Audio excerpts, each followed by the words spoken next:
Halo, apa kabar semuanya? Salam kenal dan selamat datang di channel Playlist ID. Setelah sebelumnya kita sempat membahas roh kutukan dan penyihir Jujutsu terkuat, di video kali ini kita akan segera membahas para penyihir kuno yang berinkarnasi di Arc Calling Game. Sedikit berbicara mengenai Calling Game, itu adalah game Battle Royale paling mematikan yang digagas oleh Kenjaku. Di dalamnya setiap pemain, entah itu roh terkutuk, pengguna kutukan maupun penyihir Jujutsu, akan dipaksa untuk saling membunuh. Tujuan akhir yang diinginkan Kenjaku dari permainan ini adalah untuk merevolusi umat manusia. Hal itu dilakukan dengan menjadikan Calling Game sebagai ajang ritual dalam menyempurnakan proses penggabungan tubuh Master Tengen. Karena memang untuk bisa menyempurnakannya, Kenjaku membutuhkan energi kutukan yang melimpah, dan untuk memperolehnya dia perlu mengoptimalkan potensi energi kutukan umat manusia dengan cara mengurung mereka pada sebuah pertarungan. Maka dari itu, demi menghimpun banyak energi kutukan sebelum Calling Game dilakukan, Kenjaku mulai membangkitkan potensi orang-orang yang telah ditandai melalui Idle Transfiguration. Ada dua jenis manusia yang menjadi target. Pertama, mereka yang berotak non-penyihir akan dibangkitkan teknik kutukannya. Dan kedua, mereka yang telah memakan benda terkutuk, tubuhnya akan menjadi wadah bagi seorang penyihir di masa lalu. Nah, sekarang mengesampingkan jenis pertama, di sini kita akan membahas lebih lanjut terkait para penyihir terdahulu yang berinkarnasi. Sedikit kita jabarkan, inkarnasi di dalam dunia Jujutsu adalah kondisi di mana benda terkutuk berhasil memperoleh tubuh fisik menggunakan manusia sebagai wadah. Ketika seorang manusia menelan benda terkutuk, maka pemilik dari energi kutukan yang terkandung di dalam benda terkutuk tersebut dapat menguasai pikiran, tubuh, bahkan dapat merubah penampilannya. Jadi bila ditarik kesimpulan, inkarnasi pada dasarnya hanya berlaku bagi mereka yang diubah menjadi benda terkutuk, yang mana itu dilakukan melalui sumpah pengikat bersama orang lain. Entah kondisi orang yang diubah menjadi benda terkutuk harus berada dalam kondisi mati atau tidak, tapi yang pasti sejauh ini hanya ada satu orang yang berhasil melakukannya. Dia adalah Kenjaku, orang yang selama ribuan tahun telah membuat sumpah pengikat pada ratusan mayat penyihir untuk diubah menjadi benda terkutuk. Dan saat ini di dalam Calling Game kita telah ditunjukkan pada 10 nama baru penyihir kuno yang berinkarnasi. Beberapa dari mereka ada yang sudah menguasai tubuh baru dan ada yang masih berbagi tubuh, dan juga beberapa dari mereka ada yang memang berlatar sebagai penyihir dan ada juga yang tidak. Untuk lebih jelasnya, mari kita masuk ke dalam ulasannya.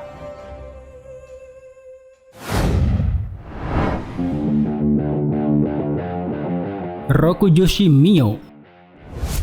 Seperti yang kusebutkan tadi, profesi Mio sebenarnya bukanlah seorang penyihir. Dia dulunya adalah seorang pegulat sumo yang diinkarnasi untuk berpartisipasi ke dalam Calling Game. Meski sosoknya terkesan konyol dan sembrono, tapi kecintaannya dalam bermain sumo terbilang sangat besar. Mio yang hidup pada era di mana gulat adalah hal normal sampai berulang kali mengajak orang-orang di zaman modern untuk bermain sumo. Melalui kecintaannya pada sumo itulah tidak heran jika Mio memiliki kemampuan fisik yang luar biasa.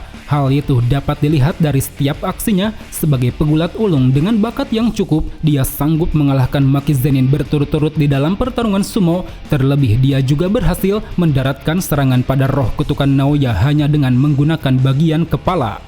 Walau kemampuan bertarungnya ini hanya didasarkan pada sumo, tapi ada satu teknik Jujutsu yang sempat Mio keluarkan, yaitu teknik penghalang alias Simple Domain, yang mana penghalang ini bertujuan agar lawan mau melakukan pertarungan sumo murni tanpa ada campur tangan dari manapun.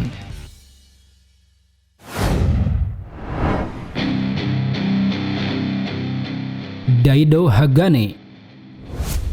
Sama seperti Mio, Hagane juga termasuk ke dalam salah satu orang yang dibangkitkan dengan latar bukan sebagai penyihir, melainkan dia adalah seorang pendekar pedang yang telah hidup pada era samurai bertebaran. Keterampilannya dalam bermain pedang tentu tak perlu diragukan, dia dicap sebagai samurai brutal dengan kesadisan absolut. Hal itu terlihat ketika Hagane menggenggam pedang kutukan milik Maki. Meski tanpa energi kutukan, dia sanggup mengeluarkan aura kuat yang kekuatannya bisa disetarakan dengan para pengguna kutukan. Bahkan tak hanya itu, melalui insting tajamnya sebagai seorang samurai, Hagane dapat memaksimalkan potensi dari pedang terkutuk tersebut. Terbukti, walau tak bisa melihat kutukan, Hagane mampu memberikan tebasan berulang kali pada roh kutukan Naoya, apalagi bersama pedang terkutuk yang bisa menebas jiwa tersebut, dia pun berhasil membelah tubuh kepompong Naoya menjadi dua.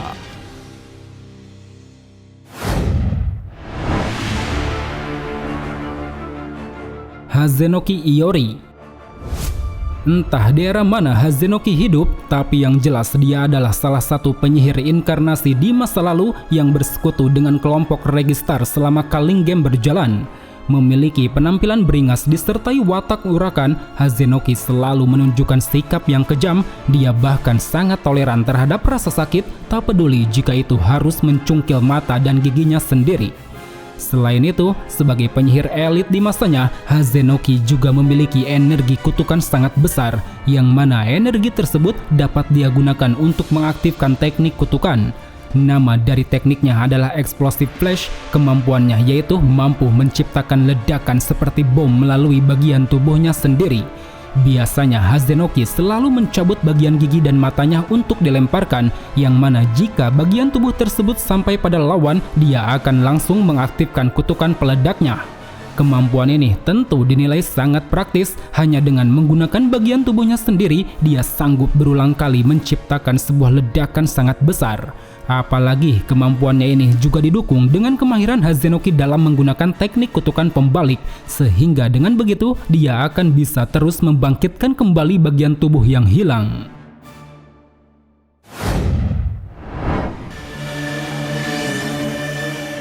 Druv Lakdawala. Dikatakan Druv adalah seorang penyihir yang telah melintasi berbagai era melalui dua inkarnasi berbeda. Dia telah hidup sekitar 2000 tahun lalu, yang mana dulunya seorang diri dia sanggup menaklukkan Jepang dalam peristiwa perang saudara. Tidak banyak aksi yang ditunjukkan Druv di dalam Culling Game ini, hanya saja dia berada di dalam sebuah koloni yang paling mematikan, yang mana di dalamnya semua pemain saling bantai-membantai hingga menyisakan 4 pemain kuat. Karena itulah tidak heran jika sosok tua satu ini dianggap sebagai penyihir yang hebat. Hal itu bisa dilihat dari kemampuannya yang bisa mengendalikan dua Shikigami independen. Shikigami ini bisa membentuk domainnya sendiri dari jejak langkah, sehingga dengan begitu Druv selaku pengendali cukup berlindung di dalam perisai tersebut sambil mengendalikan mereka dari jarak jauh untuk membantai semua orang.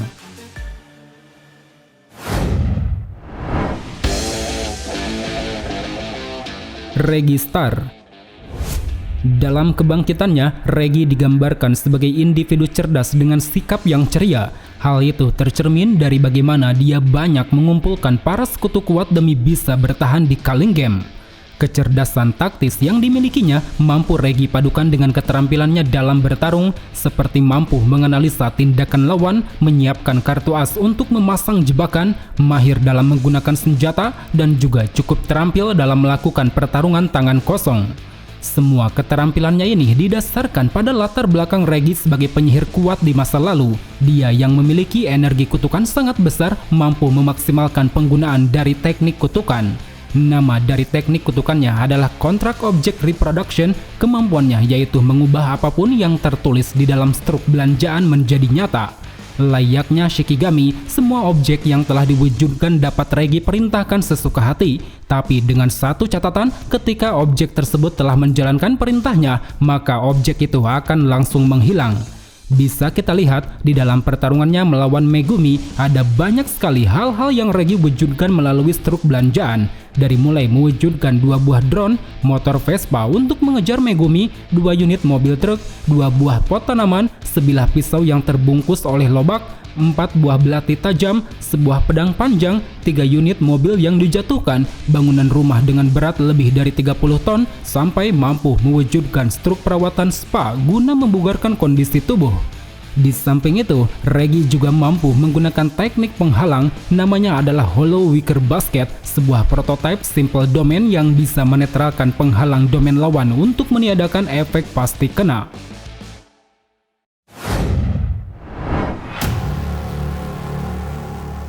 Uro Takako. Sebagai penyihir kuno yang telah hidup pada 1000 tahun lalu, Uro dulunya adalah seorang kapten dari pasukan Matahari, Bulan, dan Bintang, sebuah pasukan pembunuh yang berafiliasi dengan klan Fujiwara. Melalui kebangkitannya di Culling Game ini, kita bisa melihat bentuk kemampuan Uro sebagai penyihir pembunuh, yang mana itu tercermin dari kemahirannya dalam pertarungan jarak dekat disertai individunya yang oportunis untuk bisa memanfaatkan peluang kemenangan. Gaya bertarungnya ini ditunjang dengan kemampuan teknik kutukan miliknya, itu adalah manipulasi langit, sebuah kemampuan yang dapat merubah langit menjadi struktur permukaan nyata. Dengan cara membengkokkan udara di sekitar, Uro bisa mengendalikan langit sesuka hati, seperti mampu menjadikan udara sebagai tempat berpijak, mampu membelokkan serangan yang mengarah padanya, bahkan mampu meretakkan udara guna menghasilkan teknik bernama Thin Ice Breaker. Kemampuannya untuk bisa memanipulasi langit ini telah menjadikan Uro dipandang sebagai petarung yang kompleks. Selain lihai dalam pertarungan jarak dekat, dia juga sanggup membalikkan serangan berbasis tembakan ke arah lawan menggunakan teknik kutukannya.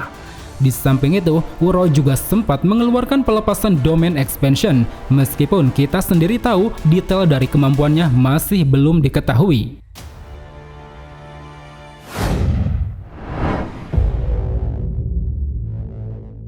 Ishigori Ryu.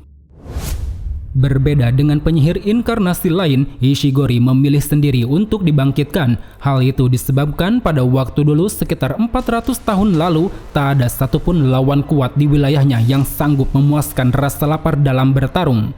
Baginya, pertarungan yang layak sama halnya seperti menyantap makanan lezat. Karena itulah ketika dihadapkan pada lawan bertarung seperti Yuta di Culling Game, dia tampak begitu senang seolah melihat sebuah hidangan penutup. Rasa laparnya terhadap pertarungan ini sangat menggambarkan betapa kuatnya sosok Ishigori. Dia memiliki kemampuan penghancur yang hebat, kecerdasan taktis yang mumpuni, daya tahan tubuh yang luar biasa, serta mahir dalam pertarungan tangan kosong. Kekuatan fisik yang dimilikinya juga terbilang sangat kuat. Hal itu tercermin dari bagaimana dia mampu menghempaskan Yuta berkali-kali, bahkan sanggup memukul mundur roh kutukan Rika. Di samping itu, Ishigori juga dianugerahi energi kutukan yang sangat-sangat besar. Saking besarnya, dia memiliki output energi kutukan tertinggi yang pernah tercatat di dalam sejarah Jujutsu. Besarnya energi kutukan tersebut bisa kita lihat dari teknik kutukan miliknya. Itu adalah energi discharge, sebuah kemampuan yang bisa melepaskan energi kutukan ke berbagai arah melalui jambul rambutnya yang berbentuk seperti meriam. Dampak kerusakan dari tembakannya ini sanggup menghancurkan sebagian blok kota. Bahkan ketika tembakannya dipusatkan ke satu arah, dia sanggup menghasilkan dampak kerusakan yang jauh lebih destruktif. Maka dari itu, dengan semua kemampuan ini, tidak heran jika Ishigori dinilai sebagai petarung yang efektif. Selain bisa bertarung dari jarak dekat, dia juga sangat ahli dalam pertarungan jarak jauh melalui tembakan energi. Ditambah lagi, Ishigori juga mampu mengeluarkan Domain Expansion. Sama seperti Uro, detail dari kemampuannya masih belum diketahui.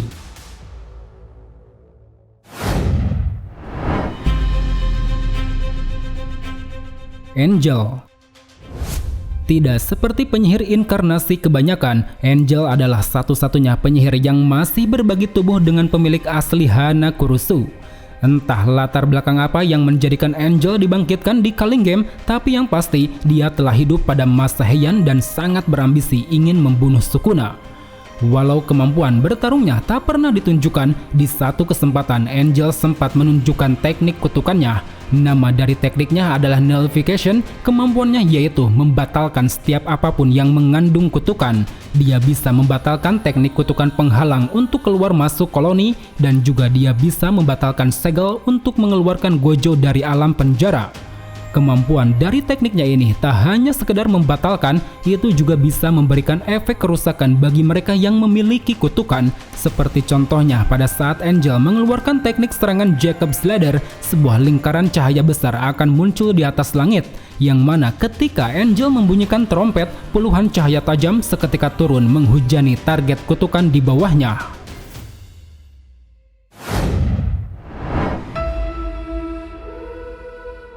Yorozu. Ada dua fakta menarik mengenai penyihir Heian yang hidup di era kemasan Jujutsu ini. Pertama, Yorozu dianggap sebagai salah satu penyihir kuat dengan mengalahkan 5 jenderal kehampaan. Dan kedua, Yorozu yang barbar sangat terobsesi pada Sukuna dengan menaruh kecintaan dan kegilaan padanya. Dalam kebangkitannya di Culling Game, Yorozu berhasil menguasai tubuh Sumiki Fushiguro, yang mana dengan tubuh ini dia masih sanggup menunjukkan potensi kekuatan bertarungnya, baik dari segi kecepatan, refleks maupun kelincahan tubuh, semuanya mampu dia keluarkan pada saat bertarung melawan Sukuna.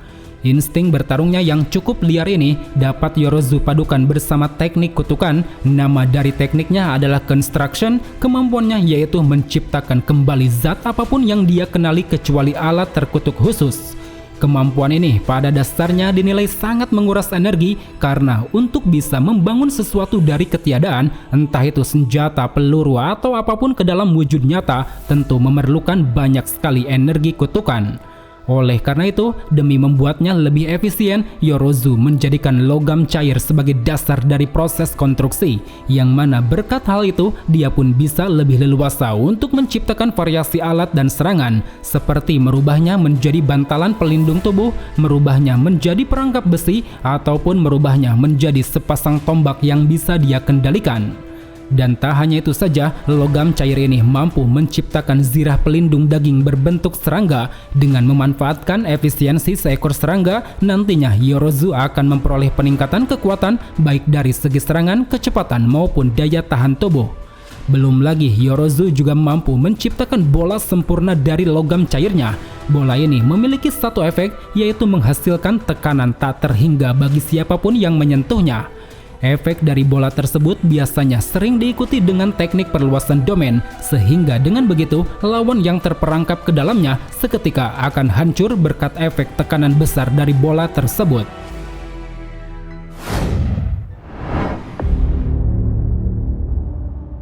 Kashimo Hajime. Sama seperti Ishigori, Kashimo yang hidup pada 400 tahun lalu memilih sendiri untuk diinkarnasi. Hal itu dikarenakan dia ingin bertarung melawan Sukuna, sosok yang dulunya dianggap sebagai penyihir terkuat. Keinginannya untuk bertarung melawan Sukuna didasarkan atas standarnya yang tinggi pada sebuah pertarungan. Dia hanya tertarik pada lawan-lawan kuat dan lebih memilih mati daripada dikalahkan oleh lawan yang lebih lemah. Kebanggaannya terhadap pertarungan ini didukung dengan kekuatan besar yang dimiliki Kashimo. Terbukti tanpa menggunakan teknik kutukan, dia mampu membantai puluhan pemain di Culling Game, mengalahkan Panda tanpa kesulitan, bahkan sanggup bertahan melawan Hakari yang terus-menerus menggunakan domain expansion. Sebagai salah satu penyihir kuat di masanya, Kashimo tentu memiliki keterampilan bertarung yang sangat hebat. Dia memiliki kekuatan fisik alami yang luar biasa, pergerakan tubuh yang super cepat, ahli dalam pertarungan tangan kosong, cerdas dalam menggunakan senjata, dan juga cekatan dalam merespon taktik lawan. Keterampilan bertarungnya ini juga ditunjang dengan kemampuan Kashimo dalam memanipulasi energi kutukan, yang mana energi tersebut memiliki sifat arus listrik sehingga membuat tubuhnya pun akan terus-menerus mengalami elektrifikasi. Muatan listrik yang mengalir di dalam energi kutukan ini bisa Kashimo tembakan. Dengan cara menerapkan muatan positif ke arah target, dia dapat melepaskan muatan negatif dalam bentuk sambaran petir yang sangat kuat.